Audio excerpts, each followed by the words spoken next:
Welcome students. Today we are going to discuss the metal carbonyls part 3.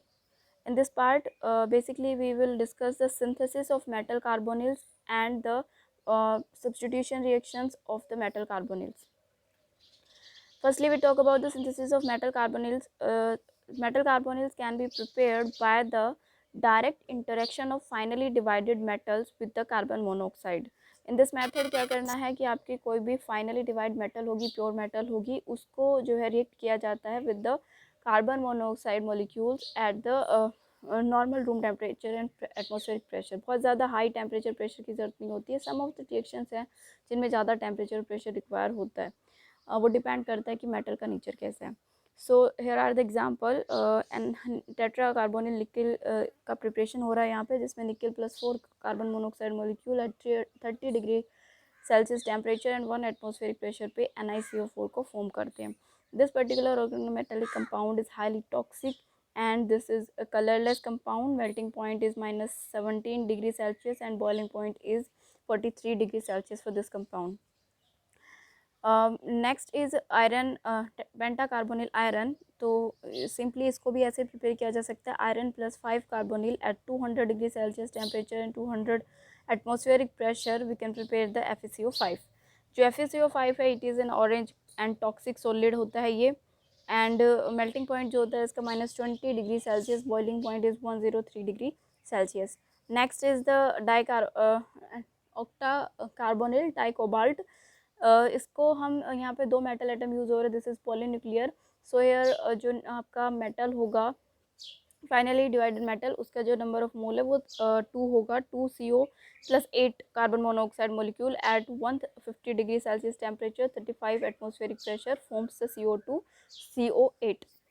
Next जो method synthesis का है that is reductive carbonylation. It means क्या हो रहा है यहाँ पे, कार्बोनिलेशन प्रोसेस हो रही है और उसमें और रिडक्शन के थ्रू प्रोसेस चल रही है. तो यहाँ पे जो रिड्यूसिंग एजेंट जो यूज़ किए जाएंगे for this type of preparation, यहाँ पे जो रिड्यूसिंग एजेंट होंगे that will be Na, aluminium, zinc, trialkyl aluminium, Grignard reagent. In some cases H2 also use as the reducing agent.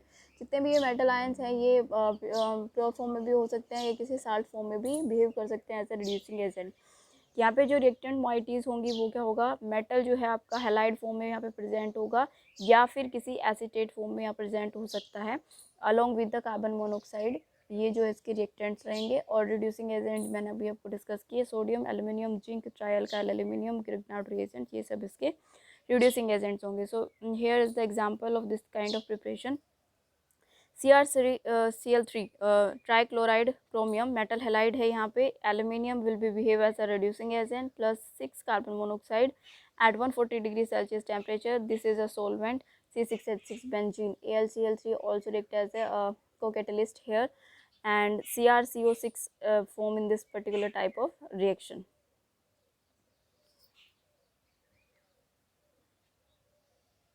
The same preparatory method का जो है ये next example है. यहाँ पे जो आपका मेटल हेलाइड है वो है दिस इज ट्राइक्लोराइड वेनेडियम. यहाँ पे जो रिड्यूसिंग एजेंट आपका वो 4Na सोडियम मेटल्स हैं +6 carbon monoxide in the presence of diglyme. This is again solvent. 160 degree Celsius temperature 200 atmospheric pressure पर ये जो है फॉर्मेशन करता है. पहले यहाँ पे इंटरमीडिएट बनता है. This is not a product, final product नहीं आता इस फर्स्ट स्टेप में. This is a salt form of vanadium carbonyl and with the sodium diclime.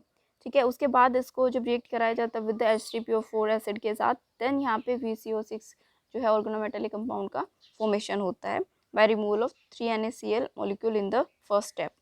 ये जो फॉर्म हुआ है यहाँ पे VCO6 this is green black air sensitive और पैरामैग्नेटिक स्पीसीज होती है. इसके इलेक्ट्रॉन काउंट अगर हम करते हैं तो ये 17 इलेक्ट्रॉन स्पीसीज है. Vanadium valence electron is 5 plus each carbonyl donates 2 electron. So ये नंबर इज 6 ऑफ कार्बोनिल. तो this species is 17 electron species and I discussed in the ferrocene bondings where आपने देखना वहाँ पे जब भी 17 इलेक्ट्रॉन स्पीसीज होगी वो क्या होती है, पैरामैग्नेटिक होगी. जो 18 इलेक्ट्रॉन स्पीशीज़ होती है वो डायमैग्नेटिक स्पीशीज़ होती है, और इसके अलावा 17, 19 जो होती हैं या 20 होती है वो सारी पैरामैग्नेटिक स्पीशीज़ होती हैं।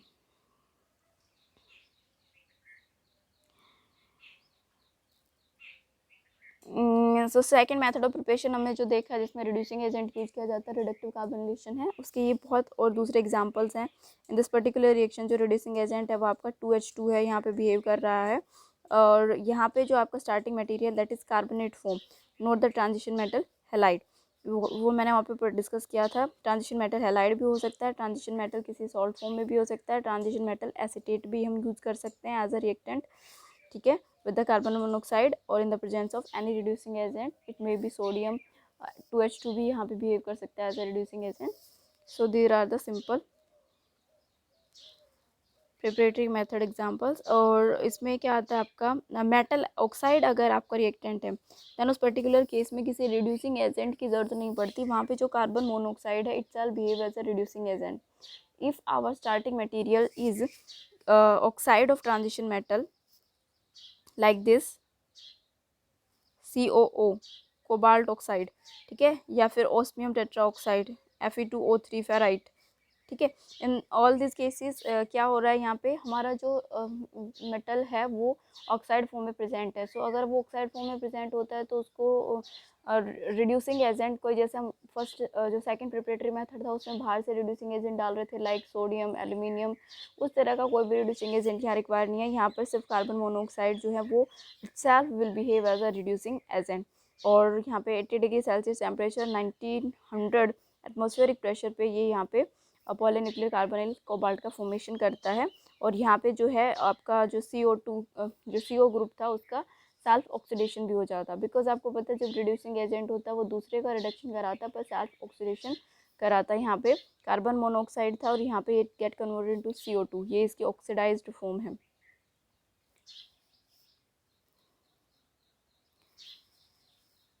You can see next more examples here with the same preparatory method like tetraoxide osmium 24 CO are using here because जो यहाँ पे 3 mole of we are using of this, और ये पॉलीन्यूक्लियर कॉम्प्लेक्स का formation करता है ओस्मियम 3 CO12 का।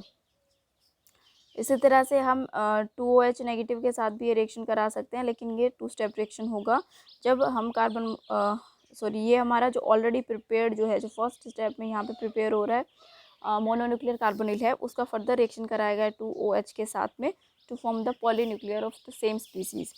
If FeCO5 को अगर पॉलीन्यूक्लियर Fe3CO12 में कन्वर्ट करना है तो इसका रिएक्शन पहले OH नेगेटिव के साथ कराते हैं जिससे हमें हाइड्राइड मेटल कार्बोनिल्स का फॉर्मेशन होता है। This is hydride metal carbonyl, उसका रिएक्शन कराया जाता है 3MnO2 ऑक्सीडाइजिंग एजेंट के साथ में, then we get Fe3CO12।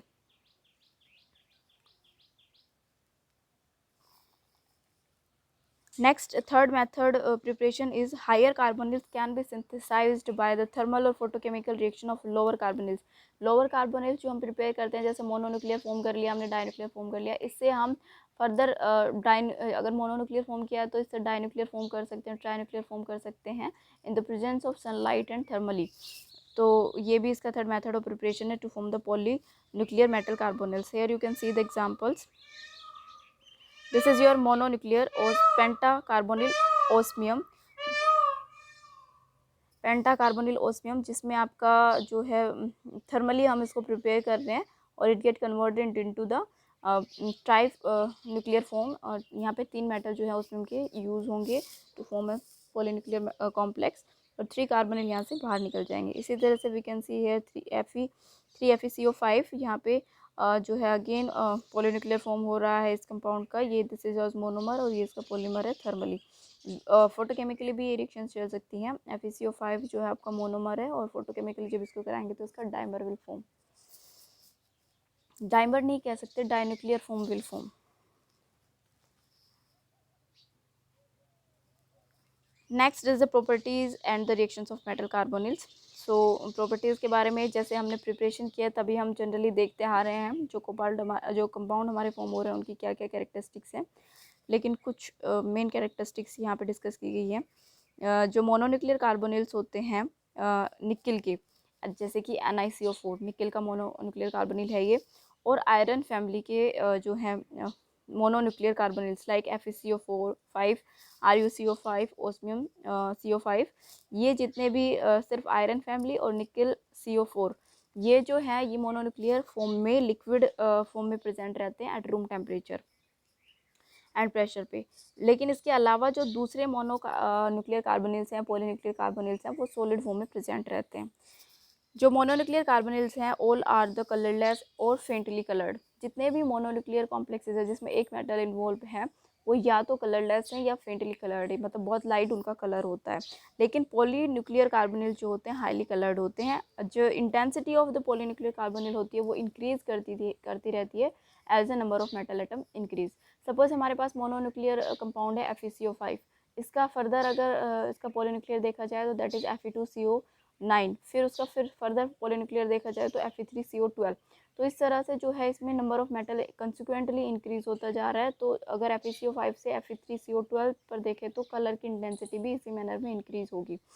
The reason behind this is that जो आपका इलेक्ट्रॉनिक ट्रांजिशन होता है वो लार्जली लोकलाइज्ड डिपेंड करता है कि किस मेटल में आपका इलेक्ट्रॉन प्रेजेंट है। अगर लार्जली लोकलाइज्ड मेटल के ऊपर आपका ऑर्बिटल है और उस ऑर्बिटल से आपका इलेक्ट्रॉनिक ट्रांजिशन शो हो रहा है तो उसकी कलर इंटेंसिटी ज़्यादा अच्छी होगी। Fe2CO9 FeCO5 जैसे मैंने अभी ऊपर डिस्कस किया, ये मोनोन्यूक्लियर कॉम्प्लेक्सेस हैं तो ये कलरलेस होते हैं। फिर उसके बाद इसका दूसरा फॉर्म आता है Fe2CO9, ये जो गोल्डन येलो कलर का सॉलिड होता है। और Fe3CO12 जो होता है वो डार्क ग्रीन कलर का होता है। तो यहाँ से आपको इंटेंसिटी ऑफ कलर दिखाई दे रही है, कैसे मेटल का नंबर इंक्रीज होते ही इंटेंसिटी ऑफ कलर इंक्रीज हो रही है। इसके अलावा जो मोनोन्यूक्लियर कार्बोनिल्स होते हैं वो वोलेटाइल इन नेचर होते हैं। और इसमें अगर पर्टिकुलरली बात करें NiCO4 की तो ये वोलेटाइल होने के साथ साथ हाईली टॉक्सिक भी होता है। इसको इनहेल करना या फिर इसको डायरेक्ट सन से टच करना इज़ नॉट अलाउड बिकॉज ये हाईली पॉइजनस होती है। Now next part is the reaction of metal carbonyls.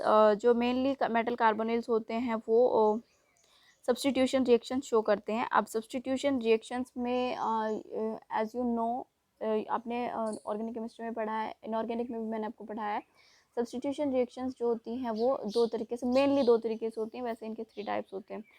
तो SN1 सब्सटीट्यूशन न्यूक्लियर रिएक्शंस होती हैं और SN2, ठीक है। SN1 जो होती है वो डिसोशिएटिव मैकेनिज्म होता है और SN2 होता है वो एसोसिएटिव मैकेनिज्म से फॉलो करता है। Difference between SN1 and SN2 is SN1 में क्या होता है, आपका पहले जो आपका ऑलरेडी एग्जिस्टिंग लिगेंड है वो डिसोशिएट होता है एंड देन आपका इनकमिंग लिगेंड आके अटैच होता है, ठीक है। उस पर जो ऑर्डर होती है, ऑर्डर ऑफ रिएक्शन होता है वो फर्स्ट ऑर्डर रिएक्शन होता है। नेक्स्ट जो आपका SN2 होता है जिसको हम एसोसिएटिव मैकेनिज्म कहते हैं, इसमें पहले आपका इनकमिंग लिगेंड आकर ऑलरेडी प्रेजेंट मॉलिक्यूल के ऊपर आके अटैच होता है एंड देन फिर आपका जो उसके साथ लिविंग ग्रुप है वो वहाँ से रिलीज होता है। ये सेकेंड ऑर्डर रिएक्शन होती है। तो कब कौन से मॉलिक्यूल में कौन सी रिएक्शन होगी ये यहाँ पे हम डिस्कस करते हैं। अगर आपका जो स्पीसीज़ है वो डिपेंड करता है कि इनमें से कौन सा मैकेनिज्म लगेगा, ये डिपेंड करता है जो स्पीसीज़ है उसके 18 इलेक्ट्रॉन काउंट पे। अगर स्पीसीज़ 18 इलेक्ट्रॉन काउंट है, ऑलरेडी जो आपका रिएक्टेंट है दैट इज़ 18 इलेक्ट्रॉन स्पीसीज़, तो उस केस में क्या होता है, आपका dissociation will be more favourable. If your species is less than 18 electron species like 16 electron species और 14 electron species, उस केस में आपका पहले मतलब एसोसिएशन होगा लिगेंड का and then release of leaving group होगा, यानी एसोसिएटिव मैकेनिज्म फॉलो किया जाएगा। यहाँ पे मैंने लिखा भी है शॉर्ट हैंड में, अगर 18 इलेक्ट्रॉन को फॉलो करता है कॉम्प्लेक्स डिसोशिएटिव मैकेनिज्म होगा, बिलो 18 इलेक्ट्रॉन है तो एसोसिएटिव मैकेनिज्म होगा, associative faster than that of dissociative. Associative mechanism जो होता है वैसे तो बहुत फास्ट होता है, मोर फेवरेबल होता है than that of dissociative mechanism, because association के टाइम पे क्या होता है, जब लिगेंड एसोसिएट करता है कॉम्प्लेक्स को तो एनर्जी रिलीज करती है and then same energy will utilise to break the bond between metal atom and the leaving group. So बाहर से एक्सटर्नल एनर्जी देने की ज़रूरत कम पड़ती है। वहीं पे जब डिसोशिएशन होना होता है तो आपको पता है कि बॉन्ड पहले ब्रेक होता है and bond breaking process is energy consuming process. तो पहले उसमें हमें एनर्जी देनी पड़ती है एक्सटर्नली एंड देन फिर आपका इनकमिंग न्यूक्लियोफाइल या इनकमिंग लिगेंड आके वहाँ पे अटैच करता है। तो ये रीज़न है कि एसोसिएशन इज़ बेटर होता है देन दैट ऑफ डिसोसिएशन। लेकिन ऐसा क्यों है कि 18 इलेक्ट्रॉन स्पीसीज़ को अगर आपका फॉलो कर रहा है कॉम्प्लेक्स तो वो डिसोसिएटिव मैकेनिज्म शो नहीं करेगा। इसका रीज़न क्या है कि अगर आपके स्पीसीज़ 18 इलेक्ट्रॉन है और सपोज आपका इनकमिंग लिगेंड जो है वो 2 इलेक्ट्रॉन डोनर है, तो जब वो आके उसके साथ अगर एसोसिएटिव मैकेनिज्म के थ्रू होगा तो यानी वो पहले आके अटैच करेगा कॉम्प्लेक्स को, और जब वो अटैच करता है कॉम्प्लेक्स को तो वो 18 इलेक्ट्रॉन कॉम्प्लेक्स को 20 इलेक्ट्रॉन कॉम्प्लेक्स में कन्वर्ट कर देता है।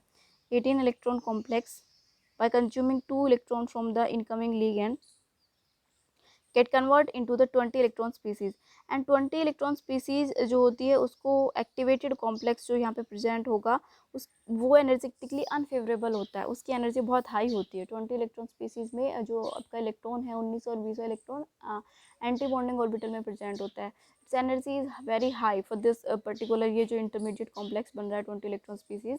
तो एनर्जेटिकली अनफेवरेबल होने की वजह से ये जो है इस फॉर्म में नहीं जाता है, और इसके बाद एसोसिएशन होता तो फिर ये प्रोडक्ट बनता, फिर से 2 electron ligand leaving group release होता।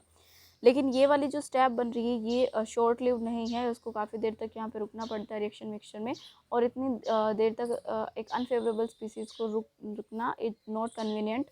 तो दैट्स वाई अगर आपकी स्पीसीज 18 इलेक्ट्रॉन है तो उस केस में association mechanism is not favourable. अब डिसोसिएशन से कैसे होगा, ये डिसोसिएशन से आपका जो 18 इलेक्ट्रॉन कॉम्प्लेक्स है उसमें से 2 इलेक्ट्रॉन डोनर लिगेंड पहले रिमूव होगा, then species will get convert into 16 electron species, और फिर ये 16 इलेक्ट्रॉन स्पीसीज जो है आपके 2 इलेक्ट्रॉन डोनर रिमूव होगा यहाँ से, फिर ये 16 electron species 2 electron donor ligand को गेन करेगी जो कि न्यूक्लियोफाइल होगा यहाँ पे, या फिर इनकमिंग लिगेंड होगा उसको गेन करके अगेन जो आपका प्रोडक्ट बनेगा वो 18 इलेक्ट्रॉन स्पीसीज प्रोडक्ट बन जाएगा। तो यहाँ पे जो है 16 इलेक्ट्रॉन स्पीसीज का जो इंटरमीडिएट बनेगा that is not energetically unfavourable, because 16 electron जो होते हैं वो बॉन्डिंग ऑर्बिटल में लाई कर रहे होते हैं। 18 इलेक्ट्रॉन जितना फेवरेबल नहीं है बट अनस्टेबल भी नहीं है, हम ये कह सकते हैं। So it can attain the 16 electron configuration. That's why यही रीज़न है कि आपका जो complex if 18 electron rule complex है तो वो आपका डिसोशिएटिव मैकेनिज्म को फॉलो करेगा ऑलवेज। अब अगर बात करते हैं एक पर्टिकुलर कॉम्प्लेक्स में ही हम बार बार से सॉरी भाई पिकॉक की वजह से थोड़ी डिस्टर्बेंस ज़्यादा हो रही है। जो आपका CO का जो रिमूवल होगा, सपोज आपका कोई मेटल कार्बोनिल है उसी में हम रिएक्शंस कर रहे हैं, तो आपका इनकमिंग लिगेंड कोई भी होगा तो उसमें क्या है कार्बोनिल ग्रुप को रिलीव होना पड़ेगा वहाँ से, लिविंग ग्रुप की तरह कार्बोनिल विल बिहेवियर। तो जो आपका CO लिगेंड है वो थर्मली और फोटोकेमिकली जो होता है उसका removal, complete removal is rarely possible. ठीक है, कंप्लीट रिमूवल रेयरली पॉसिबल क्यों होता है, बिकॉज सपोज आपका जैसे कॉम्प्लेक्स है, वैसे मैं आगे भी डिस्कस करूँगी इसको, चलो आगे डिस्कस करते हैं। Complete removal is not possible in case of metal carbonyls. ये अभी तक इतना याद रखते हैं, आगे डिस्कस करते हैं इसको। अब डिसोशिएटिव सब्स्टिट्यूशन का मैकेनिज्म देख लेते हैं एक बार। ये आपका जनरल रिएक्शन हमने लिखी है यहाँ पे, कोई ट्रांजिशन मेटल कार्बोनिल कॉम्प्लेक्स है, यहाँ पे Ln जो है कार्बन मोनोऑक्साइड्स के अलावा कोई दूसरे लिगेंड प्रेजेंट है। ठीक है, तो यहाँ पे क्या होगा, डिसोशिएटिव मैकेनिज्म होना, इट मीन्स पहले CO रिलीज होगा, minus CO will be going out from here, और इसके ये यहाँ पे फिर LNM विल फॉर्म। जो यहाँ पे ये स्टेप है इसका जो स्टेबिलिटी कांस्टेंट है दैट इज़ K1, और ये स्टेप जो होती है स्लो स्टेप होती है। उसके बाद क्या होता है आपका इनकमिंग न्यूक्लियोफाइल, इनकमिंग लिगेंड जो होता है +Y वो आएगा और वो इसके साथ अटैच होगा इस इंटरमीडिएट के साथ एंड फॉर्म LNMY। ठीक है, ये आपका फिर अगेन से 18 इलेक्ट्रॉन प्रोडक्ट फॉर्म हो जाएगा, और यहाँ पे जो सेकंड स्टेप है that is stability constant for that is K2। तो यहाँ पे जो आपको एज यू नो कि जो स्लो स्टेप होती है, रेट जो होता है रिएक्शन का उसी के ऊपर डिपेंड करता है। तो यहाँ पे स्लो स्टेप जो है फर्स्ट स्टेप है, तो यहाँ पे जो फर्स्ट स्टेप में आप देख रहे हो कि यहाँ पे सिर्फ एक ही चीज़ यहाँ पे प्रेजेंट है, एक मॉइटी यहाँ पे प्रेजेंट है दैट इज़ रिएक्टेंट। यहाँ पे जो आपका इनकमिंग लिगेंड है उसका कोई रोल नहीं है, सो उसकी कंसंट्रेशन रेट ऑफ रिएक्शन को डिसाइड नहीं करेगी। The rate of reaction will not depend on the concentration of the nucleophile, so rate will be equal to K1 complex concentration. कि जो आपका रिएक्टेंट कॉम्प्लेक्स था उसी कॉन्सेंट्रेशन पे डिपेंड करेगी। लेकिन आपको दिखाई दे रहा होगा first step is not a forwarded reaction, यहाँ पे बैकवर्ड रिएक्शन भी चल रहा है, जिसमें क्या हो रहा है, ये इरिवर्सिबल रिएक्शन है जिसमें आपका इंटरमीडिएट फॉर्म होने की दो पॉसिबिलिटी होती है। फॉर्म होने के बाद ये इनकमिंग लिगेंड के साथ रिएक्ट करके प्रोडक्ट का फॉर्मेशन कर सकता है, या फिर ये दोबारा से जो डिसोशिएटेड CO है उसी को गेन करके उसी रिएक्टेंट में कन्वर्ट हो सकता है जो स्टार्टिंग हमने लिया था। सो यहाँ पे जो है दो पॉसिबिलिटीज़ होती हैं। जो बैकवर्ड डायरेक्शन होती है उसके लिए स्टेबिलिटी कांस्टेंट है K-1 या K−1, और फॉरवर्ड तो है जो हमने देखा भी K2। सो अगर ये इसको भी यूज़ इन्वॉल्व करते हैं हम ओवरऑल रेट ऑफ रिएक्शन, फिर क्या होगा K1 K2 concentration of complex concentration of Y, ठीक है, और आपका नीचे की साइड होगा K-1 या K इन्वर्स रिएक्शन, और ये जो इन्वर्स रिएक्शन है वो कॉन्सेंट्रेशन ऑफ CO पे डिपेंड करेगी।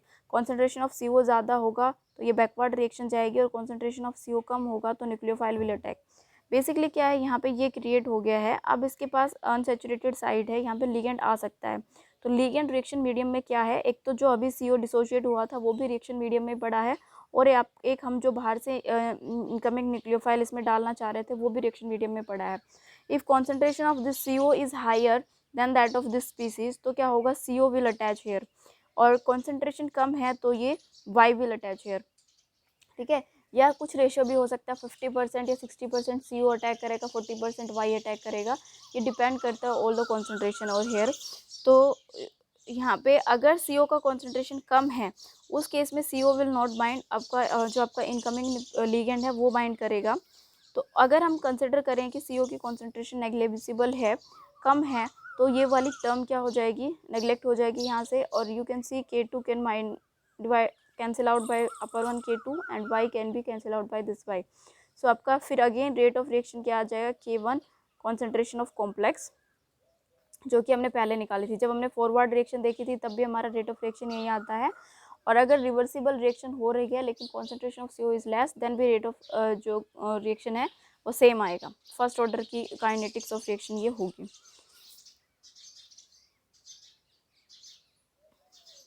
ठीक है। अब क्या होता है कि जो डिसोशिएटिव मैकेनिज्म है उसमें क्या होता है, आपका जो इंटरमीडिएट क्रिएट होता है after the dissociation of ligand, जो इंटरमीडिएट फॉर्म होता है वो दो तरीके से प्रोडक्ट फॉर्म कर सकता है। एक तो डायरेक्टली वो आपका इनकमिंग लिगेंड है उसके साथ रिएक्ट करके प्रोडक्ट फॉर्म कर लेगा, या फिर जो वहाँ पे सोलवेंट प्रेजेंट है वो पहले बाइंड करेगा उस इंटरमीडिएट के साथ में, उसको अगेन 18 में कन्वर्ट करेगा। फिर क्या होगा, जो आपका सोलवेंट का और जो मेटल का बॉन्ड बनता है that is not so strong, nucleophile उस बॉन्ड को ब्रेक कर देगा, और फिर से आपका सोलवेंट डिसोशिएट हो जाएगा नेक्स्ट स्टेप में, और आपका न्यूक्लियोफाइल अटैच हो जाएगा। तो ये दोनों में से किसी भी तरीके से हो सकती है, डिपेंड करता है सोलवेंट का नेचर कैसा है। If solvent is good electron donor, तो न्यूक्लियोफाइल के इलेक्ट्रॉन डोनेट करने से पहले सोलवेंट डोनेट कर देता है इलेक्ट्रॉन, और वो वहाँ पे बॉन्ड बना लेता है। फिर क्या होता है, जैसे हम यहाँ पे एग्जांपल लेते हैं, टेट्राहाइड्रोफ्यूरान इज़ योर सोलवेंट और MCO6 इज़ योर रिएक्टेंट। तो इसमें क्या होगा, MCO5 यहाँ पे फॉर्म होगा, पहले एक CO का डिसोसिएशन होगा, उसके बाद THF प्रेजेंट है वहाँ पे, और हम यहाँ पे न्यूक्लियोफाइल जो इनकमिंग लिगेंड देने वाले हैं दैट इज़ PR3। THF क्या होता है, टेट्राहाइड्रोफ्यूरान होता है, ये होता है। तो उसमें क्या होता है कि आपका जो दो स्पीसीज़ है टेट्राहाइड्रोफ्यूरान एंड PR3, इस ये यू आर इंटरमीडिएट, इसमें आपका पहले क्या होता है, टेट्राहाइड्रोफ्यूरान अपना ऑक्सीजन जो लोन पर दे के मेटल से अटैच हो जाता है। जब ये मेटल से अटैच होता है तो मेटल के ऊपर इलेक्ट्रॉन डेंसिटी इंक्रीज कर देता है। Now tetrahydrofuran is a strong sigma donor but weak pi acceptor. तो ये क्या करता है, मेटल के ऊपर इलेक्ट्रॉन डेंसिटी को इंक्रीज कर देगा। जब मेटल के ऊपर इलेक्ट्रॉन डेंसिटी इंक्रीज हो जाएगी तो वो इलेक्ट्रॉन डेंसिटी डिस्पर्स होगी on the rest 5 carbonyl metal carbon oxide का जो बॉन्ड है उसमें वो बैक पाई बॉन्डिंग के थ्रू डिस्पर्स होगी। तो जब टेट्राहाइड्रोफ्यूरान इसके साथ अटैच हो जाता है तो बाकी के MC का बॉन्ड स्ट्रॉन्ग हो जाता है, और जो टेट्राहाइड्रोफ्यूरान का बॉन्ड है वो बाकी 5 CO के कंपैरेटिवली क्या होता है, वीक होता है। फिर आपका इनकमिंग जो लिगेंड है वो आता है। अब वो टेट्राहाइड्रोफ्यूरान और CO में से किसको ब्रेक करेगा, टेट्राहाइड्रोफ्यूरान को ब्रेक करेगा, बिकॉज टेट्राहाइड्रोफ्यूरान में क्या है, सिर्फ सिग्मा बॉन्ड का फॉर्मेशन हो रहा है विद द मेटल एटम, लेकिन जो 5 CO है वो मेटल एटम के साथ बैक पाई बॉन्डिंग से भी जुड़े हुए हैं, because CO is a pi acceptor ligand also. तो CO और टेट्राहाइड्रोफ्यूरान में से मेटल और टेट्राहाइड्रोफ्यूरान का बॉन्ड वीक होता है और इनकमिंग न्यूक्लियोफाइल वहाँ पे जाके अटैच हो जाता है। दोनों ही तरीके के मैकेनिज्म में जो आपका फाइनल प्रोडक्ट होता है वो सेम आता है, लेकिन बस जो बीच वाली उनकी स्टेप्स होती है वो थोड़ी डिफरेंस होती है। एक में इंटरमीडिएट पे डायरेक्ट आपका न्यूक्लियोफाइल अटैक करता है या इनकमिंग लिगेंड अटैक करता है, और एक में क्या होता है पहले इंटरमीडिएट पे आपका सोलवेंट अटैक करता है। सोलवेंट और कार्बोनिल में से वीक बॉन्ड सोलवेंट का होता है, because solvent is only sigma donor not pi acceptor. और फिर आपका इनकमिंग लिगेंड आता है, वो वीक बॉन्ड को तोड़ देता है, यानी सोलवेंट मेटल बॉन्ड को तोड़ देता है और प्रोडक्ट का फॉर्मेशन करता है। जैसे ये रिएक्शन आपको यहाँ दिखाई दे रही है, MCO6 THF, पहले यहाँ पे एक CO का डिसोसिएशन हुआ फर्स्ट स्टेप में, THF सोलवेंट मॉलिक्यूल अटैच हुआ, फिर THF को PR3 जो है सब्सटीट्यूट कर रहा है दूसरे स्टेप में।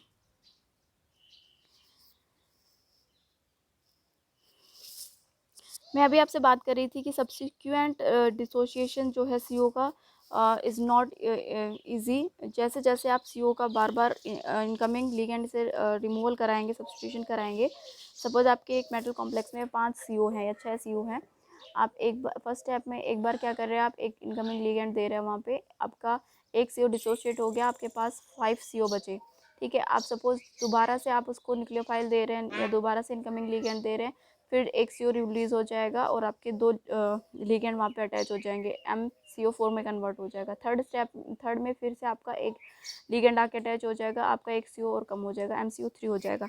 तो ये क्या हो रहा है, सब्सिक्वेंट सब्सटीट्यूशन हो रहा है आपके एक पर्टिकुलर मेटल कार्बोनिल का।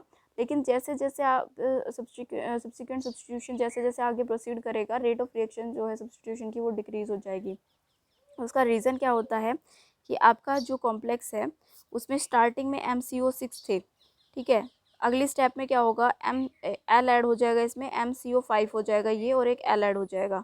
फिर नेक्स्ट स्टेप में क्या होगा, MCO4 हो जाएगा और L2 हो जाएंगे। नेक्स्ट स्टेप में MCO3 हो जाएंगे और L आपके 3 हो जाएंगे। जो आपका L है it is only sigma donor not a pi acceptor या वीक पाई एक्सेप्टर होगा। CO जो होता है वो स्ट्रॉन्ग पाई एक्सेप्टर होता है। तो होता क्या है, इसमें आपका एक L जुड़ गया, इस L ने इलेक्ट्रॉन डेंसिटी और मेटल इंक्रीज़ की, लेकिन ये मेटल से बैक डोनेशन के थ्रू वो इलेक्ट्रॉन डेंसिटी लेता नहीं है, because it is a week pi acid. लेकिन जो इलेक्ट्रॉन डेंसिटी इंक्रीज़ हुई थी वो 5 कार्बोनिल में डिस्ट्रीब्यूट कर दी गई by the back pi bonding. फिर नेक्स्ट स्टेप में आपका 2 L इंक्रीज़ हो गए, 2 L मेटल के ऊपर इलेक्ट्रॉन डेंसिटी को इंक्रीज़ कर रहे हैं, और वो यहाँ पे 5 कार्बोनिल में वो इलेक्ट्रॉन डेंसिटी डिस्ट्रीब्यूट हो रही थी, लेकिन अब वही इलेक्ट्रॉन डेंसिटी यहाँ 4 कार्बोनिल में हो रही है। It means each carbonyl get more negative density from the metal atom, यानी मेटल और कार्बोनिल का बॉन्ड और भी ज़्यादा स्ट्रॉन्ग बनेगा जितना कि MCO5 में था उससे ज़्यादा। तो अब मेटल और कार्बन जो है वो स्ट्रॉन्गली बाइंड करते जा रहे हैं, उनकी जो बॉन्डिंग स्ट्रेंथ है वो इंक्रीज़ होती जा रही है जैसे जैसे हम L का नंबर इंक्रीज़ करते जा रहे हैं। तो होता क्या है, मेटल और कार्बन का बॉन्ड स्ट्रॉन्ग बनता चला जाएगा, और एक स्टेप ऐसी आती है कि फिर उस मेटल कार्बन को बॉन्ड को तोड़ने के लिए बहुत ज़्यादा एनर्जी देनी पड़ती है, जिसकी वजह से रेट ऑफ रिएक्शन जो होता है सब्स्टिट्यूशन का स्लो हो जाता है। इस पर्टिकुलर अगर हम केस के बारे में बात करें, इसके आगे अगर हमें L को ऐड करना है तो वो रिएक्शन बहुत ही एनर्जी रिक्वायरमेंट जो होगी वो स्टेप होगी, बिकॉज उसमें क्या है, आपके 3 CO हैं मेटल और कार्बोनिल के बीच में, 3 L की वजह से मेटल के ऊपर इलेक्ट्रॉन डेंसिटी इंक्रीज़ की गई है, और वो इलेक्ट्रॉन डेंसिटी सिर्फ 3 कार्बोनिल में डिस्ट्रीब्यूटेड की है, मतलब बहुत ज़्यादा मेटल कार्बन का बॉन्ड स्ट्रेंथ इंक्रीज़ हो गया है, जिसकी वजह से अब मेटल कार्बन बॉन्ड को फर्दर ब्रेक करना आसान नहीं होगा, इसीलिए सब्स्टिट्यूशन रिएक्शन यहाँ पे डिक्रीज़ हो जाएगी। नेक्स्ट क्या होता है कि आपके कुछ ऐसे लिगेंड भी होते हैं, अनसेचुरेटेड लिगेंड जो होते हैं, वो क्या करते हैं, पहले आपके CO को डिसोशिएट करके इंटरमीडिएट का फॉर्मेशन कराते हैं, एंड देन वो अनसेचुरेटेड लिगेंड वहाँ से जो आपका इनकमिंग लिगेंड है उसको उसके साथ रिप्लेस हो जाता है। जैसे यहाँ पे आपको एग्जांपल दिखाई दे रहा है, आपका FeCO5 था, ये आपका अनसेचुरेटेड लिगेंड है साइक्लोओक्टाडाइईन, जिसमें 2 पाई बॉन्ड प्रेजेंट होते हैं। पहले ये क्या करता है, CO को डिसोशिएट कर देता है यहाँ से, साइक्लोओक्टाडाइईन 4 इलेक्ट्रॉन डोनर होता है, तो ये जब एक मॉलिक्यूल इसका ऐड होगा तो ये 2 CO को रिलीज़ करेगा, because each CO donate 2 electron. तो हमें यहाँ पे इलेक्ट्रॉन बैलेंसिंग का ध्यान रखना है, जब एक लिगेंड जितने इलेक्ट्रॉन लेके आता है उतने ही इलेक्ट्रॉन जो होते हैं कार्बोनिल को वहाँ से रिमूव कराने होते हैं। तो यहाँ पे FeCO3 COD बन गया। अब उसके बाद आपका इनकमिंग लिगेंड जो है PCl3 या PR3 जो भी हम यहाँ पे लगाना चाहते हैं वो आके यहाँ पे अटैच हो जाएगा और COD will remove. Basically COD का काम कुछ नहीं है, उसको प्रोडक्ट में नहीं रहना है, रिएक्टेंट में भी वो नहीं है, वो इंटरमीडिएट फॉर्म करता है just to remove out the carbonyl, और उसके बाद कार्बोनिल रिमूव आउट होने के बाद इनकमिंग लिगेंड से वो खुद भी रिप्लेस हो जाता है। अब यहाँ पे CO2 अगेन 4 इलेक्ट्रॉन डोनर था और आपका ये लिगेंड जो है वो 2 इलेक्ट्रॉन डोनर है, तो इसके नंबर ऑफ मोल्स 2 ऐड होंगे यहाँ पे टू रिमूव 1 COD। इस तरह से ये रिएक्शन चलती है। बहुत सारी एग्जांपल्स हैं इसके यहाँ पे देखिए, जैसे हाँ जो इस तरह का बिहेवियर शो करते हैं वो जो लिगेंड है अनसैचुरेटेड लिगेंड, वो ये लिगेंड है CH3CN THF CH2Cl2 norbornadiene cyclotetraene cyclodiene cyclobutadiene, ये सारे अनसैचुरेटेड लिगेंड हैं और वो इस तरह के इंटरमीडिएट का फॉर्मेशन करते हैं। प्रोडक्ट में ये पाए नहीं जाते हैं, सिर्फ इंटरमीडिएट तक ही सीमित रहते हैं। जैसे यहाँ पे एग्जांपल है आपका, ये आपका मेटल कार्बोनिल है जनरल, इसका MECN, ये एक अनसैचुरेटेड कंपाउंड है, इसके साथ रिएक्शन हो रहा है। अगेन MECN जो है आपका 2 इलेक्ट्रॉन डोनर है, यहाँ ये स्ट्रक्चर होता है इसका CH3 C triple bond N, और N के 2 लोन पेयर जो है मेटल को डोनेट किए जाएंगे। तो अब ये 2 इलेक्ट्रॉन डोनर है, 3 हम इसके मोल यूज़ कर रहे हैं, यानी 6 इलेक्ट्रॉन इंट्रोड्यूस होंगे। 6 इलेक्ट्रॉन इंट्रोड्यूस करने के लिए CrCO6 में से 3 कार्बोनिल को रिमूव आउट होना पड़ेगा, डिसोशिएट होना पड़ेगा। तो यहाँ से पहले स्टेप में क्या होता है, आपके जो इंटरमीडिएट बनता है वो इस तरह का बनता है, जिसमें आपके 3 CO रिलीज़ हो गए हैं और आपका अनसैचुरेटेड 3 लिगेंड अटैच हो गए। उसके बाद क्या होगा, आपका इनकमिंग लिगेंड ये है, तो इनकमिंग लिगेंड के भी ये 6 इलेक्ट्रॉन डोनर है यहाँ पे, तो आपका इनकमिंग लिगेंड के भी मोल उसी तरह से डिसाइड करने हैं। 2 इलेक्ट्रॉन डोनर है तो इसके 3 मोल यूज़ होंगे यहाँ पे, और फाइनल प्रोडक्ट जो है आपका ये बनेगा, जिसमें आपका MECN रिप्लेस कर दिया गया है बाय द 3PPH3। नेक्स्ट देखिए इंटरमीडिएट यही रहेगा, अगर हम ये अनसैचुरेटेड लिगेंड यूज़ कर रहे हैं, ये इंटरमीडिएट है। अब आपका इसका रिएक्शन कराना चाहते हैं अगर आप इसका बेंजीन से, तो एक बेंजीन में 6 इलेक्ट्रॉन डोनर लिगेंड होता है, तो ये अगेन 3 MECN को रिप्लेस कर देगा 1 बेंजीन। अगर हम इस रिएक्शन को इसके साथ कराना चाह रहे हैं साइक्लोहेप्टाट्राइनिल के साथ में, तो भी ये 6 इलेक्ट्रॉन डोनर है, ये रिलीज़ हो जाएगा और ये साइक्लोहेप्टाट्राइनिल आपके साथ यहाँ अटैच हो जाएगा। नेक्स्ट जो आपका रिएक्शन है ये जो है आपका नॉर्बोरेन है, ये 4 इलेक्ट्रॉन डोनर लिगेंड है, ठीक है। ये भी अगेन इंटरमीडिएट का फॉर्मेशन करेगा इस तरह से, और ये आपका इनकमिंग लिगेंड इस 4 इलेक्ट्रॉन डोनर स्पीसीज को रिप्लेस कर देगा। 2 मोल यहाँ पे यूज़ होंगे बिकॉज ये 2 इलेक्ट्रॉन डोनर था, तो 4 इलेक्ट्रॉन्स यहाँ पे इस तरह से ऐड हो जाएंगे, ठीक है। यहाँ पे साइक्लोऑक्टाडाइन आपका अनसैचुरेटेड स्पीसीज है जो इसके साथ बाइंड करेगा, 4 इलेक्ट्रॉन डोनर होता है ये, तो 2 CO को यहाँ से रिलीज़ करेगा, ठीक है। और आगे अगर हमें लिगेंड अटैच कराना है तो हम वो फिर यहाँ पे डाल सकते हैं। सो ये जो थी यहाँ पे सब्स्टिट्यूशन रिएक्शंस होती हैं मेटल कार्बोनिल्स में।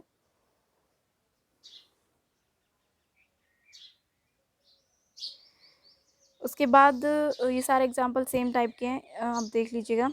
उसके बाद आता है, मैं अभी जो सब्सिक्वेंट डिसोसिएशन की बात कर रही थी, जो आपका सब्सिक्वेंट अगर सब्स्टिट्यूशन हो रहा होता है, तो आपका जैसे फर्स्ट में रिएक्शन में L इंट्रोड्यूस हो गया, दूसरे रिएक्शन में L2 इंट्रोड्यूस होगा, तीसरे में L3 इंट्रोड्यूस होगा, तो ये जो सब्स्टिक्वेंट एडिशन हो रहा है इसमें जो एक L अटैच होने के बाद जो दूसरा L अटैच होगा, वो पहले वाले L के ट्रांस पोजिशन पे अटैच ना होके पहले वाले L के सिस पोजिशन पे अटैच होगा ऑलवेज। रीज़न उसके पीछे क्या है, देखिए जैसे आपका सिंपल मेटल कार्बोनिल है, इसमें आपने फर्स्ट स्टेप में एक L इंट्रोड्यूस कर दिया, ठीक है, और एक CO बाहर निकल गया, इस तरह का आपका प्रोडक्ट बन गया, this is product not an intermediate. उसके बाद आप दूसरा L इंट्रोड्यूस करना चाह रहे हैं यहाँ पे, तो दूसरा L यहाँ इस पहले L की ट्रांसपोजिशन है ये, बाकी इसके लिए ये इसकी सिस पोजिशन है, तो ये जो इस वाली पोजीशन पे आपका दूसरा L आके अटैच नहीं होगा। रीज़न इसका क्या है, जो ये आपका L आया है ये सिग्मा डोनर है बट वीक पाई एसिड है, CO is a strong pi acid, तो ये अगेन L क्या कर रहा है, मेटल के ऊपर इलेक्ट्रॉन डेंसिटी को इंक्रीज़ करता है। जैसे ही मेटल के ऊपर इलेक्ट्रॉन डेंसिटी इंक्रीज़ हो जाती है, वो डिस्पर्स होती है दूसरे कार्बोनिल्स में जो कि पाई एसिड है, लेकिन ये पाँचों में डिस्पर्स होगी इलेक्ट्रॉन डेंसिटी, लेकिन जो सामने रखा हुआ CO है, ट्रांस CO में ये इलेक्ट्रॉन डेंसिटी ज़्यादा डिस्पर्स होगी कंपैरेटिवली बाकी 4 CO के। उसका रीज़न क्या है कि जो इनकमिंग लिगेंड है L जो है, उस जिस ऑर्बिटल से इलेक्ट्रॉन्स आ रहे हैं, बिल्कुल उसके अपोजिट साइड में कार्बन और मेटल की, कार्बन मोनोऑक्साइड और मेटल के ऑर्बिटल्स हैं। तो डायरेक्ट ट्रांसफर ऑफ इलेक्ट्रॉन जो होता है इधर हो जाता है, बाकी में कम होता है सिस पोजीशन वाले में। तो जो सिस पोजीशन के कंपैरेटिवली जो ट्रांस CO है उसमें मेटल और कार्बन का बॉन्ड ज़्यादा स्ट्रॉन्ग है because of more back pi bonding. तो ये मेटल और CO बॉन्ड स्ट्रॉन्ग होने की वजह से जब हम दूसरा L यहाँ पे डालना चाहते हैं तो ये MCO बॉन्ड नहीं टूटेगा, बाकी MCO बॉन्ड इसके कंपैरेटिवली वीक हैं तो उनमें से कोई भी एक टूट जाएगा। ठीक है, जो L के सिस पोजीशन पे CO होगा वो टूटेगा और यहाँ पे दूसरा L आपका लग गया, इस तरह से सिस पोजीशन पे L लगेगा। फिर आपका तीसरा L आना है, तो तीसरा L जो है वो ना तो इसके ट्रांस में ये CO हो गया तो ये ज़्यादा स्ट्रॉन्ग है, इसके ट्रांस में ये CO हो गया ये स्ट्रॉन्ग है।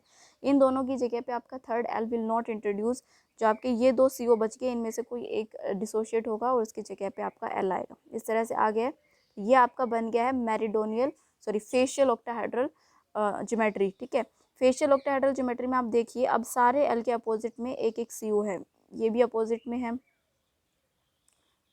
ठीक है, ये भी अपोजिट में है और ये इसके अपोजिट में है। तो अब आप देखो तो आपके ये तीनों कार्बोनिल का मेटल कार्बन बॉन्ड जो है ज़्यादा स्ट्रॉन्ग हो गया है बिकॉज 3 लिगेंड इलेक्ट्रॉन डेंसिटी और मेटल इंक्रीज कर रहे हैं, बट बैक पाई डोनेशन में वो इलेक्ट्रॉन डेंसिटी ले नहीं रहे हैं बिकॉज वो जो आपका L है वो वीक पाई एसिड है, तो सारे इलेक्ट्रॉन डेंसिटी 3 कार्बन पे डिस्पर्स हो गई है। अब फोर्थ L का लगा पाना यहाँ पे क्वाइट इम्पॉसिबल होता है या समटाइम्स कम्प्लीटली इम्पॉसिबल होता है। फेशियल के बाद ये फर्दर रिएक्शन जो होती है डिसोसिएशन की स्टॉप हो जाती है due to the strong metal carbon bond. और वो स्ट्रॉन्ग क्यों बन रहा है, because L is sigma donor but weak pi acid. जो आपके L हैं वो मैंने आपको फैक्टर अफेक्टिंग में डिस्कस कराए थे, आपका फोस्फाइन डेरिवेटिव है ये सारे। कौन सा ज़्यादा सिग्मा डोनर होगा, कौन सा ज़्यादा पाई एसिड कैरेक्टर होगा, ये डिपेंड करता है कि जो R ग्रुप लगा है वो इलेक्ट्रॉन रिलीजिंग ग्रुप है या इलेक्ट्रॉन विड्रॉइंग। जैसे फ्लोरीन लगा है सब्सटीट्यूएंट तो ये इलेक्ट्रॉन विड्रॉइंग है, तो इसका डोनर कैपेसिटी सिग्मा डोनर कम होगा ये वाला substituent of phosphine, but pi acid अच्छा होगा। कंपैरिजन, इनके बीच में कंपैरिजन हो रहा है, CO से ये सारे ही वीक पाई एसिड है, बट इन आपस में इन सारे सब्सटीट्यूएंट के बीच में कंपैरेटिव ऑर्डर है ये, जिसमें इधर आपका सिग्मा डोनर एबिलिटी ज़्यादा दिखाई दे रही है, और अगर आप इधर देखो तो PF3 जो है आपका स्ट्रॉन्ग पाई एसिड कैरेक्टर शो करता है। अगर आपका स्पीसीज जो 18 इलेक्ट्रॉन स्पीसीज है तो उसमें समटाइम्स क्या होता है इलेक्ट्रॉन ट्रांसफर प्रोसेस भी होती है। जो इलेक्ट्रॉन है यहाँ पे ये रिएक्शन जो होती है कैटेलाइज्ड रिएक्शन होती है, इसमें आपका कोई इलेक्ट्रॉन रिड्यूसिंग स्पीसीज जो होती है वो अपना इलेक्ट्रॉन यहाँ पे देती है कार्बोनिल कॉम्प्लेक्स को, कार्बोनिल कॉम्प्लेक्स इन 18 से 19 इलेक्ट्रॉन स्पीसीज में कन्वर्ट होता है। देन यहाँ पे डिसोसिएशन ऑफ लिगेंड होता है, यहाँ पे देखिए आपका FeCO5 है, यहाँ पे आपका इलेक्ट्रॉन देगी आपकी कोई स्पीसीज जो कि आसानी से इलेक्ट्रॉन दे सकती है, जैसे आपका सोडियम मेटल हो गया, एल्गिल एल्कनाइड अर्थ मेटल जो होती है वो। FeCO5 नेगेटिव में कन्वर्ट हो गया, ये 18 इलेक्ट्रॉन स्पीसीज थी, यहाँ पे ये 19 इलेक्ट्रॉन में कन्वर्ट हो गया। अब एक CO यहाँ से डिसोशिएट होगा, अगेन ये डिसोशिएटिव मैकेनिज्म के थ्रू चल रहा है लेकिन इलेक्ट्रॉन कैटेलाइज्ड रिएक्शन है ये। फिर यहाँ से एक CO रिलीज होने के बाद CO2 इलेक्ट्रॉन डोनर स्पीसीज होती है, तो ये 17 इलेक्ट्रॉन स्पीसीज में कन्वर्ट हो गया। अब आपका L जो है यहाँ पे आके अटैच करेगा और यहाँ पे आपका अगेन जो है 19 इलेक्ट्रॉन स्पीसीज फॉर्म होगी। अब ये 19 इलेक्ट्रॉन स्पीसीज अगेन से आपके सेम रिएक्टेंट मॉलिक्यूल से रिएक्ट करेगा FeCO5 से, और यहाँ पे 2 स्पीसीज फॉर्म होगी, जिसमें से एक तो ये अगेन अभी वर्किंग प्रोसेस में रहेगा और ये आपका प्रोडक्ट बन जाएगा जो कि 18 इलेक्ट्रॉन स्पीसीज बनेगा। ये रिएक्शन फिर ये वाला जो बना है यहाँ पे ये फर्दर रिएक्ट कर सकता है, किसी CO को सब्सटीट्यूट करके किसी L को लगा सकता है, ये प्रोसेस आगे चलती रहती है। नेक्स्ट जो है आपका सब्सिक्वेंट डिसोसिएशन में डिस्कस कर चुकी हूँ। जैसे जैसे सब्सिक्वेंट डिसोसिएशन हम करते जाएंगे वो रेट ऑफ रिएक्शन डिक्रीज होता चला जाएगा सब्स्टिट्यूशन का, साथ साथ L की स्टीरिक राउंडिंग भी रेट ऑफ सब्स्टिट्यूशन को डिक्रीज कर देती है। अगर सपोज आपका जो आपका इनकमिंग लिगेंड है वो L जो है वो बल्कि नेचर का है, तो एक L लग जाएगा उसके बाद दूसरा L भी लग जाएगा वहाँ पे, लेकिन 2 L अटैच होने के बाद जो कि बल्कि लिगेंड है steric crowding around the metal atom बहुत ज़्यादा इंक्रीज हो जाती है, जिसकी वजह से थर्ड L का इंट्रोड्यूस हो पाना डिफ़िकल्ट हो जाएगा और जो थर्ड रिएक्शन होगा वो स्लो होगा, उसके बाद फोर्थ जो होगा वो और भी स्लो होगा। ऐसे सब्सटिक्वेंटली सब्सटीट्यूशन होते होते जो रेट ऑफ रिएक्शन है वो साथ साथ डिक्रीज होता चला जाता है। ठीक है, तो L की बल्कियर नेचर कितना है वो भी डिसाइड करता है रेट ऑफ सब्सटीट्यूशन रिएक्शन कैसे रहेगा, और एक L का पाई एसिड कैरेक्टर कैसा है ये भी डिसाइड करता है कि फर्दर सब्सटीट्यूशन जो का रेट है वो क्या रहेगा। ठीक है, यहाँ पे कुछ सब डिसोशिएटिव रिएक्शंस यहाँ पे दिखाई हुई हैं, सिंपल रिएक्शंस हैं। जितना नंबर ऑफ इलेक्ट्रॉन डोनर आप इनकमिंग लिगेंड इंट्रोड्यूस करेंगे उतने ही आपको कार्बोनिल डोनर लिगेंड को रिलीज करना पड़ेगा। जैसे यहाँ पे 4 इलेक्ट्रॉन आने वाले हैं आपके इनकमिंग लिगेंड से, तो यहाँ पे आपको 2 CO को रिलीज करना पड़ेगा। यहाँ पे 2 इलेक्ट्रॉन डोनर आने वाला है तो आप 1 CO को माइनस करेंगे, यहाँ CO5 थे, यहाँ CO4 हो गया। नेक्स्ट स्टेप में फिर 2 इलेक्ट्रॉन डोनर लिगेंड आ रहा है तो 1 CO फिर से यहाँ से माइनस होगा। इस तरह से रिएक्शन हो गया। 3 है यानी 6 इलेक्ट्रॉन इनकमिंग लिगेंड्स हैं, तो यहाँ से 3 CO विल रिमूव आउट। ये चीज़ बैलेंस करके चलनी पड़ेगी। अगर आपका जो इनकमिंग लिगेंड है वो NO है, ठीक है, NO जो होता है तो टाइप की बॉन्डिंग शो करता है, नाइट्रोसिल हम इसको बोलते हैं। ये 2 तरह से मेटल से अटैच हो सकता है, एक लीनियर फॉर्म में मेटल से अटैच होता है और दूसरा फॉर्म इसका बैंड फॉर्म होता है। जब ये मेटल से लीनियर फॉर्म में अटैच होता है इस मैनर में, तो उस केस में ये 3 इलेक्ट्रॉन डोनर काम करता है, इस पर फॉर्मल चार्ज पॉजिटिव होता है। जब ये बैंड फॉर्म में मेटल से अटैच करता है इस फॉर्म में, उस केस में जो होता है आपका ये 1 इलेक्ट्रॉन डोनर की तरह काम करता है, फॉर्मल चार्ज इस पर -1 होता है, ठीक है। तो जब आपका NO इंट्रोड्यूसिंग लिगेंड होता है तो आपका ये 3 इलेक्ट्रॉन डोनर लिगेंड होता है और आपके 2 मोल ऑफ NO को अटैच कराने के लिए 3 CO लिगेंड को रिमूव होना पड़ता है, because 2 NO molecule will carry 6 electron, और 6 इलेक्ट्रॉन को रिमूव अगर एडजस्ट करना है तो हमें 2 इलेक्ट्रॉन डोनर 3 CO को रिलीज कराना पड़ेगा, ठीक है। और सब्स्टिट्यूशन रिएक्शन जो होती है वो आपके ऑक्सीडाइजिंग एजेंट की हेल्प से भी की जा सकती है। जैसे आपका ये पायरिडीन है, पायरिडीन का जब MCPBA, this is oxidising agent, strong oxidising agent है, meta chloro peroxybenzoic acid. इस तरह से ये इस नाइट्रोजन का ऑक्सीडेशन करा देता है, N पॉजिटिव और O नेगेटिव में कन्वर्ट हो जाता है पायरिडीन। उसके बाद ये पायरिडीन क्या करता है, आपका जो मेटल कार्बोनिल है उसमें जो कार्बन प्रेजेंट है, कार्बोनिल कार्बन जो है उसके ऊपर जाके ये आपका ऑक्साइड जो है अटैक करता है, जिससे इस तरह का रेजोनेंस यहाँ पे क्रिएट होता है। कार्बन के ऊपर इलेक्ट्रॉन डेंसिटी इंक्रीज हो जाती है, जिससे मेटल और कार्बन का बॉन्ड ब्रेक हो जाएगा। Metal will get negative charge again. फिर ये नेगेटिव चार्ज गेन करने से आपको दिखाई दे रहा है यहाँ पे नाइट्रोजन ने पॉजिटिव चार्ज गेन कर लिया था, तो वो स्पीसीज़ क्या होती है, मेटल को पॉजिटिव चार्ज डोनेट कर देती है। मेटल को पॉजिटिव चार्ज जैसे ही नाइट्रोजन के पास पॉजिटिव चार्ज जैसे ही ख़त्म होगा, ऑक्सीजन और नाइट्रोजन का बॉन्ड टूटेगा और यहाँ पे आके CO2 विल रिलीज आउट, और ये आपका प्रोडक्ट बन जाएगा। मेटल कार्बोनिल में कार्बोनिल का सब्स्टिट्यूशन होना था बेसिकली इस ट्राईमिथाइल अमाइन के साथ में, लेकिन जो स्टेप यहाँ पे फॉलो हुई है वो by the help of MCPBA के हेल्प से हुई है। ऑक्सीडाइजिंग एजेंट ने इसको इंटरमीडिएट फॉर्म किया है, ठीक है। ये सारे एग्जांपल्स हैं, यू कैन सी। अगर फोटोकेमिकल रिएक्शन हम करा रहे हैं तो समटाइम्स क्या होता है, किसी इनकमिंग लिगेंड की ज़रूरत भी नहीं होती, सिंपली डिसोशिएशन हो जाता है यहाँ पे मेटल कार्बोनिल्स में। उसका रीज़न क्या है, अगर आपका जो लिगेंड है वो हेप्टासिटी को चेंज करने वाला लिगेंड है, सपोज एलाइल है, मैंने एलाइल में बताया आपको ये eta1 और eta3 2 तरह से बिहेव कर सकता है। साइक्लोपेंटाडाइईन है, ये 3 हेप्टासिटी शो कर सकता है, eta1 eta3 एंड eta5। तो अगर इस तरह के आपके लिगेंड प्रेजेंट है जो हेप्टासिटी चेंज कर सकते हैं, तो उस केस में सिंपली फोटोकेमिकल रिएक्शन होगा और उसमें किसी इनकमिंग लिगेंड के यूज़ हुए बगैर भी वहाँ पे डिसोशिएशन हो जाएगा। You can see the here example, this is your 18 electron species where allyl is behaving as 1 electron donor. जब इसको फोटोकेमिकल कंडीशन प्रोवाइड की गई इस मॉलिक्यूल को, तो क्या हुआ, यहाँ से 2 electron donor ligand CO release हो गया, इसका डिसोशिएट हो गया यहाँ से। लेकिन किसी इनकमिंग लिगेंड के साथ कोई इनकमिंग लिगेंड हम यहाँ नहीं डाल रहे हैं, यहाँ पे प्रोडक्ट भी अगेन 18 इलेक्ट्रॉन स्पीसीज ही बन रहा है आफ्टर रिमूवल ऑफ CO। वो कैसे बन रहा है, अब आपका एलाइल जो है वो get converted into eta1 to eta3 form, ठीक है। और उसने जो CO के लॉस होने से 2 इलेक्ट्रॉन जो लॉस हो रहे थे उसको कंपनसेट कर दिया by changing the hapticity from eta1 to eta3। So इस तरह से भी आपका मॉलिक्यूल जो होता है फोटोकेमिकल रिएक्शन देता है, और ये बहुत इंपॉर्टेंट रिएक्शन है, इसके बहुत सारे एग्जांपल्स कॉम्पिटिटिव एग्जाम्स में पूछे जाते हैं। यहाँ पे देखिए आपका साइक्लोपेंटाडाइन है, ये eta3 की फॉर्म में बिहेव कर रहा है। जैसे इसको फोटोकेमिकल कंडीशन मिलेगी, एक CO को रिलीज़ कर देगा और eta3 से ये eta5 में कन्वर्ट हो जाएगा to compensate the 2 electron loss without involving any incoming ligand. Next जो मैकेनिज्म है इसका एसोसिएटिव सब्स्टिट्यूशन। एसोसिएटिव सब्स्टिट्यूशन उन स्पीसीज़ में, उन कॉम्प्लेक्सेस में होगा जो कि 18 इलेक्ट्रॉन को फॉलो नहीं करते हैं। जनरली 16 इलेक्ट्रॉन स्पीसीज जो होती है वो होती है उनमें आपका एसोसिएटिव मैकेनिज्म होगा 16 इलेक्ट्रॉन स्पीसीज जो होती है वो पहले आपके इनकमिंग लिगेंड को इनटेक करेगी इस मैनर में। और ये जो स्टेप है फर्स्ट स्टेप वो स्लो स्टेप है जिसमें आपका न्यूक्लियोफाइल जो है इनकमिंग लिगेंड अटैच हो गया मेटल से। एंड सेकंड स्टेप में जो फास्ट स्टेप है उसमें आपका 2 इलेक्ट्रॉन डोनर कार्बोनिल रिप्लेस हो जाएगा अगर आपका इनकमिंग लिगेंड 2 इलेक्ट्रॉन डोनर था तो ये आपका प्रोडक्ट बन जाएगा। ठीक है, ये इसका जो रेट ऑफ रिएक्शन होगा वो second order rate of reaction होगा because the concentration of incoming ligand also decide the rate of reaction. यहाँ पे ये आपको एग्जांपल दिखाई दे रहा है रिएक्शन का। जो आपका कॉम्प्लेक्स है वो स्क्वायर प्लेनर कॉम्प्लेक्स है, 16 इलेक्ट्रॉन स्पीसीज है। आपका पहले इनकमिंग लिगेंड PME3 आता है, वो अटैच होता है, कॉम्प्लेक्स की ज्योमेट्री चेंज होती है, इंटरमीडिएट फॉर्म होता है यहाँ पे स्क्वायर बाइपिरामिडल। उसके बाद आपका 2 इलेक्ट्रॉन डोनर स्पीसीज यहाँ से रिलीज हो जाती है और अगेन आपका प्रोडक्ट स्क्वायर प्लेनर बनेगा और उसका इलेक्ट्रॉन काउंट अगेन 16 इलेक्ट्रॉन होगा।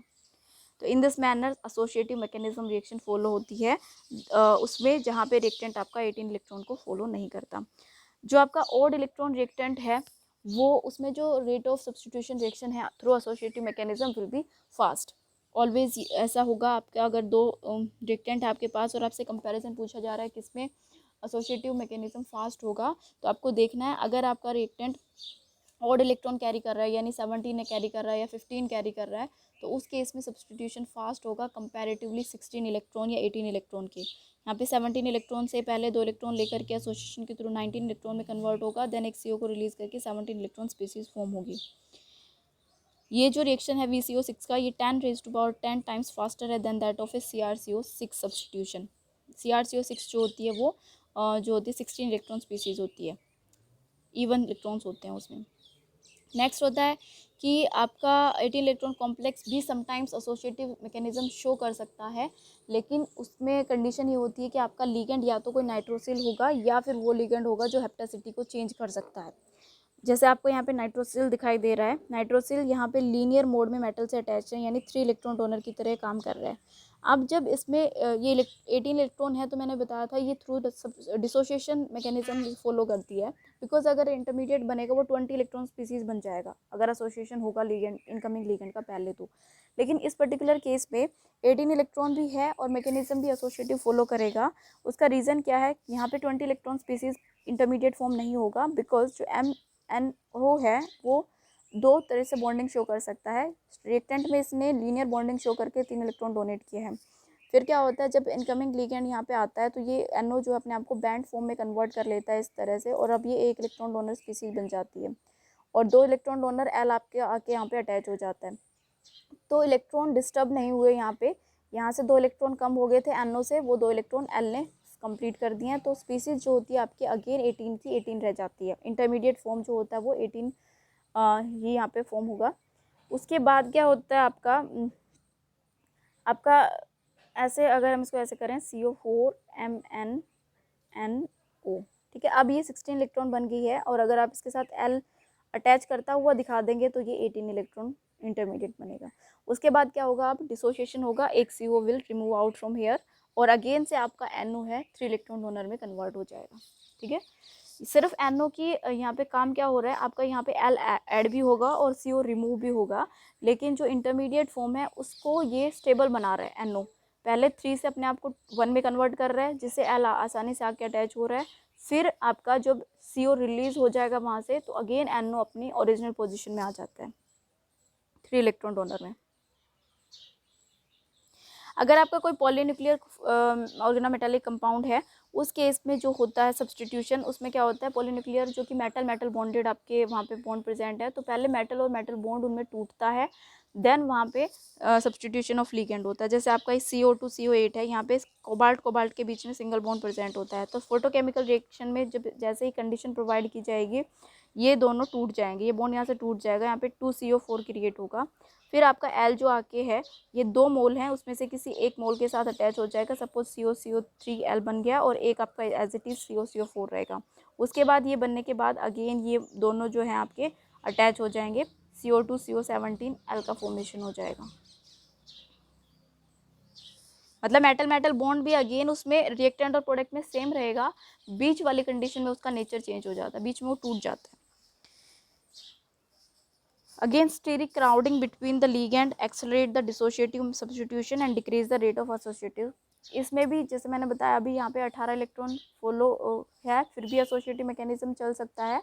लेकिन अगर आपका एल जो है वो क्राउडेड है, स्टीरिक क्राउडिंग ज़्यादा उसमें, उस केस में आपका एसोसिएशन का रेट डिक्रीज़ हो जाएगा और डिसोसिएशन का रेट इंक्रीज़ हो जाएगा। नेक्स्ट जो यहाँ पे है, टाइम कम बच रहा है, द इंटरचेंज मैकेनिज़्म। यहाँ पे इंटरचेंज मैकेनिज़्म में क्या होता है आपका, यहाँ पे दोनों प्रोसेस साथ चलती हैं, साइमल्टेनियस चलती है, बट एक फास्ट होगी एक स्लो होगी, एक का रेट ज़्यादा होगा एक का रेट कम। उसके बिहाफ पे इस इंटरचेंज मैकेनिज़्म को दो में डिवाइड करते हैं हम, interchange associative and interchange dissociative. Interchange mechanism जब भी होता है तो यहाँ पे जो होता है ट्रांजिशन स्टेट फॉर्म होती है, ना कि इंटरमीडिएट। इंटरमीडिएट और ट्रांजिशन स्टेट में डिफरेंस क्या होता है, इंटरमीडिएट आपका थोड़े टाइम तक एग्जिस्ट करता है, वो इंडिविजुअल जो स्पीसीज बनती है, इंडिविजुअल एंटाइटी होती है, वो वहाँ पे रिएक्शन मीडियम में एग्जिस्ट करती है फॉर सम टाइम। जबकि ट्रांजिशन स्टेट जो होती है शॉर्टर लाइफ टाइम होता है, वो इंडिपेंडेंट मॉइटी नहीं होती है। 10⁻³ सेकेंड 13 सेकेंड में वो डिस्ट्रॉय होकर प्रोडक्ट में कन्वर्ट हो जाएगी या फिर रिएक्टेंट में कन्वर्ट हो जाएगी बैक। तो अगर ट्रांजिशन स्टेट बन रही है तो उस टाइम पे अगर 20 इलेक्ट्रॉन स्पीसीज बन भी रही है तो कोई ज़्यादा हार्मफुल चीज़ नहीं है, बिकॉज वो थोड़े से सेकंड के लिए उसको बनना है और फिर वो प्रोडक्ट में कन्वर्ट हो जाना है। इंटरमीडिएट के केस में वो स्पीसीज बहुत देर तक वहाँ पे रुकेगी, जिसकी वजह से वो अनफेवरेबल होती है हाईली एनर्जेटिक होने की वजह से। सो अगर आपका ट्रांजिशन स्टेट बन रहा है तो आपका एसोसिएशन हो सकता है, यानी आपका एक ऐसी स्पीसीज़ वहाँ पे फॉर्म होगी जिसमें रिएक्टेंट भी अटैच, जो आपका इनकमिंग लिगेंड है वो भी मेटल से अटैच होगा और आपका आउटगोइंग लिगेंड है वो भी मेटल से अटैच होगा। यहाँ पे आपको मैकेनिज्म दिखाई दे रहा है, दिस वन, ये आपका रिएक्टेंट था, ये वाई इनकमिंग लिगेंड है आपका, और ये आपका एक्स आउटगोइंग लिगेंड है। बीच में ये आपका ट्रांजिशन स्टेट क्रिएट हो रहा है जिसमें आपका एक्स भी बॉन्डेड है मेटल से और वाई भी बॉन्डेड है, ठीक है। अब एक्स और वाई का बॉन्डिंग नेचर का एक्सटेंट कितना, स्ट्रेंथ कितनी है, उसके बेसिस पे इसको दो टाइप में डिवाइड किया गया है, इंटरचेंज डिसोशिएटिव। इसमें क्या होता है कि आपका डिसोशिएशन बॉन्ड की ब्रेकिंग जो होगी वो होने से पहले ही आपका जो वाई का बॉन्ड फॉर्म होना स्टार्ट हो जाएगा, लेकिन बॉन्ड ब्रेकिंग का जो रेट है वो फास्टर है than that of bond forming, तो that's why it is known as the interchange dissociative mechanism, ठीक है। मतलब डोमिनेंट कंडीशन यहाँ पे डिसोशिएशन की है, आउटगोइंग लिगेंड की है, that's why it is interchange dissociative.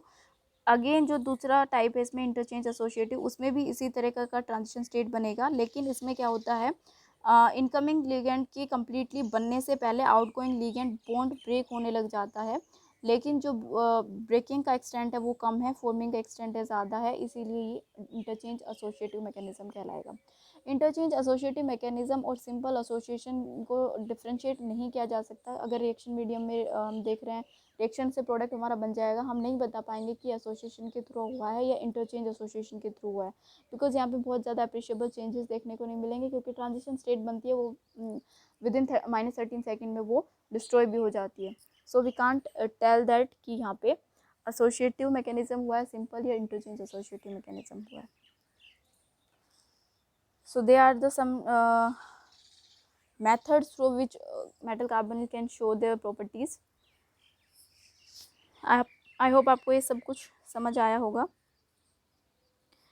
With this part जो नॉर्मल आपका मेटल कार्बोनिल है वो फिनिश हो गया है। मेटल कार्बोनिल पार्ट 1 में हमने इसके क्लासिफिकेशन और बॉन्डिंग देखे थे मेटल और कार्बोनिल्स की। मेटल कार्बोनिल पार्ट 2 में हमने factors affecting the IR stretching frequency और जो वेरियस मेटल कार्बोनिल के वेरियस पॉइंट ग्रुप देखे थे और उनके यहाँ पे देखा था कि वो कितने IR बैंड्स दे सकते हैं पर्टिकुलर मॉलिक्यूल। थर्ड पार्ट में हमने डिस्कस किया है preparation methods and the properties of metal carbonyl. यहाँ पे सिंपल मेटल कार्बोनिल फिनिश होंगे। Next videos we will discuss the derivative of metal carbonyl, जिसमें आपको मेटल कार्बोनिलेट भी आता है। ये आपने देखा था सारे मेटल कार्बोनिल न्यूट्रल स्पीसीज थी। मेटल कार्बोनिलेट में क्या होता है, कॉम्प्लेक्स के ऊपर नेगेटिव चार्ज प्रेजेंट होता है। फिर हम वहाँ देखते हैं मेटल कार्बोनिल हैलाइड, जहाँ पे कार्बोनिल के साथ साथ में हेलोजन भी प्रेजेंट होगा कॉम्प्लेक्स में। मेटल कार्बोनिल हाइड्राइड, जहाँ पे कार्बोनिल के साथ साथ में हाइड्रोजन भी प्रेजेंट होगा। तो इस तरह के मिक्सचर्स वहाँ पे हमको देखने के लिए मिलेंगे। जैसे हमने स्टार्टिंग में क्लासिफिकेशन में बताया था, सिंपल मेटल कार्बोनिल्स होते हैं और मिक्स्ड मेटल कार्बोनिल्स। तो ये मिक्स्ड मेटल कार्बोनिल्स के एग्जांपल आएंगे जिसमें दूसरे लिगेंड भी अदर देन द कार्बोनिल पे वहाँ पे प्रेजेंट होंगी। ये हम नेक्स्ट वीडियोज़ में डिस्कस करेंगे। ओके।